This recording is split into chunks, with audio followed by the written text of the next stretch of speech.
music is really loud.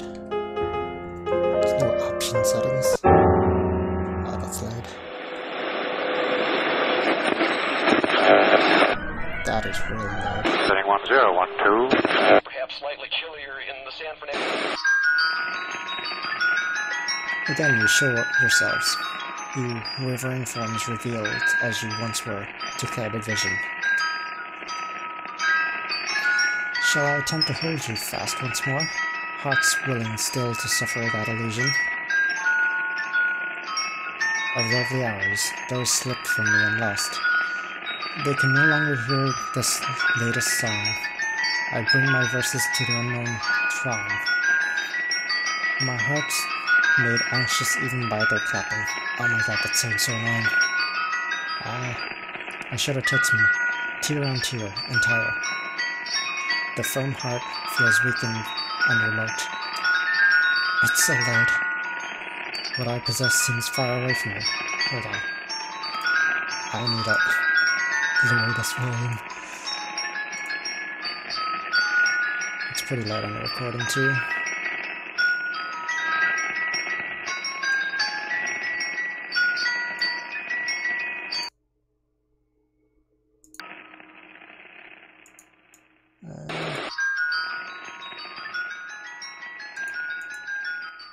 There. Okay, that should be good. What I possess seems far away from me, and what is gone becomes reality. Goth, Faust, or Gothe, I don't know.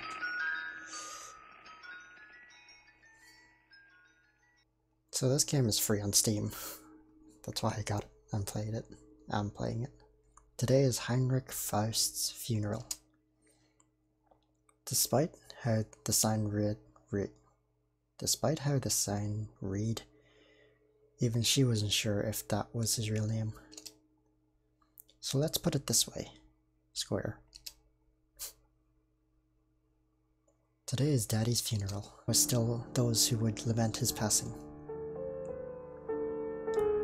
It's about time to go, Aunt asked with a smile. Why does Aunt smile when she clearly never means it? The girl yawned and looked at the tomb, almost wishing she could swap places with the person resting inside. The coffin closed with a firm click, as if a patch of clouds in the gloomy sky had run along into the wall. This is still loud. There's not much lower I can put it. It's at 2 on Windows. Is it this one? No. No matter how tightly the lush blue tiles were stacked, no one could detect the presence of time. No one could still detect the presence of time. What's wrong? Aunt turned around, mystified. The girl didn't want to go in. Aunt smiled wryly, as if she had read the girl's mind. You only have to go in and see what's in here there.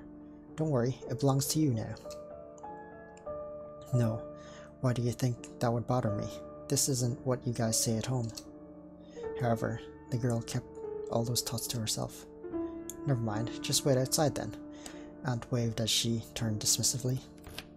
The doorknob turned smoothly.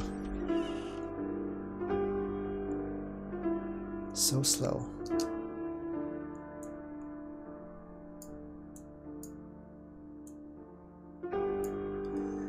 Going in wasn't better than staying out here, but she wanted to go home as soon as possible. Any home would do. This resolution is so small.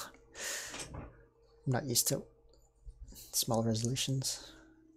And Marth? The very air seemed to freeze.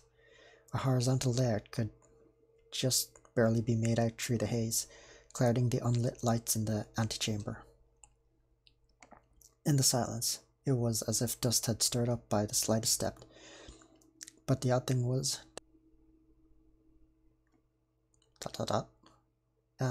it disappeared. Where had it come from? The cat had vanished from the corners of her eyes. Weird, huh? There was nothing. Empty space all around her, but nothing revealed itself. The dead air trummed violently in her ears. There's no way Aunt could be in here. Dot dot dot. A screeching noise came from the door behind her. What in the world?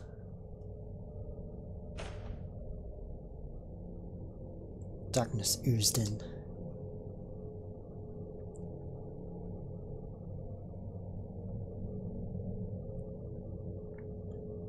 Stare. Oh, what the fuck? It's looking up her skirt. This was the beginning of the nightmare. Oh yeah, this is a horror game, isn't it? A patch of purple was eerily bright in the absence of light, as if it had been sugar-coated with icing. Hello? An ear-piercingly sweet voice sounded as the patch of purple probed out from the inky depths. Smooth locks bleached the color as if waiting for a painter's palette that had dripped down any second now. Peered out. The ashen-faced owner turned to greet her. Hi? Yes? Oh, excellent. You understand me. A purplish white figure pulled itself up as if ascending a long flight of stairs. What time is it? Is it spring? Long sleeves flapped across her vision, but the way the figure moved didn't seem entirely human. Who are you? I remember the door being locked. If there's nothing else, can you shut the door on your way out? It started moving away with a flourish of its sleeves, accompanied by the clapping sound of a horse's hooves. It seemed bored, but this made her feel a bit uneasy. She yelled defiantly, I don't want to leave. This is Father's old house, so she should be the one to inherit it. The adults had said that before. No matter how unwilling their expressions had been, they indeed said that before. Therefore, she wasn't going to let herself be swept out the door, no matter what. The figure stilled and turned back, despite being far away. Oh? She regretted her words almost immediately, particularly as the figure swiftly closed the distance between them. She realized that its expression hadn't changed, as she tilted her head a long way up to meet its gaze. Really? Violently purple eyes flashed gleefully as they had suddenly remembered something. A garnished grin abruptly split open the pale face.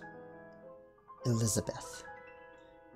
A clangingly sweet voice spilled out the girl's name. You've returned.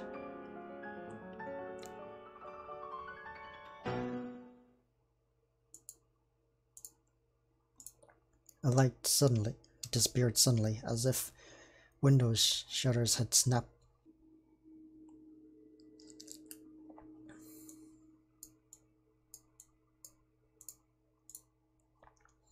Her body moved of its own accord, disconnected from a mind roiling with confusion. Her heart settled when she finally set foot on the lush carpet. As long as the front door is still open, then... Huh? What? There was nothing on the wall. Where's the door? She was trapped by the nothingness that revealed itself in front of her, just like how the cat previously cowered in the corner. This couldn't possibly be happening. What's wrong? Elizabeth? How? How did the being know her name? Her eyes shut firmly before she could ask the question.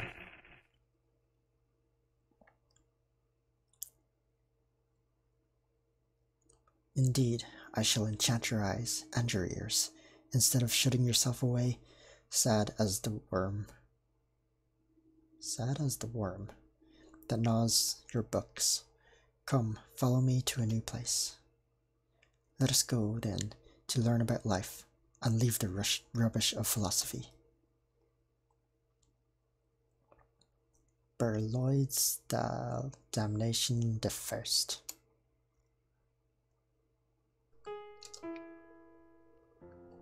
Ode. Okay, that didn't save. Rip. I wanna just exit the game and check about those font issues. So, we're back. And I'll be skipping, like, all the dialogue until that point.